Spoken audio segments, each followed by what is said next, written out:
நல்லா இருந்தது. அதை பத்தி நல்லா இருக்கா? பண்ணோம். சூப்பரா இருக்கு.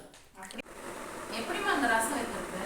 அதான் சாமி வீடியோ சொல்லிடுறேன். அப்படியா? நேற்று நான் அரைச்சி காட்டுறது உடனடி ரசப்பொடி தான். அதை இப்போ எப்படி செய்கிறதுன்னு காட்டுறேன். ஒரு 2 ஸ்பூன் அந்த ரசப்பொடியை ஒரு பாத்திரத்தில் போட்டு நல்லா தண்ணி கொதிக்க வச்சு நம்ம ஊற்றினோம்னாவே ரசம் ரெடி ஆயிடுச்சு. இப்போ அதுக்கு ஒரு தாளிப்பு கொடுத்துடலாம்.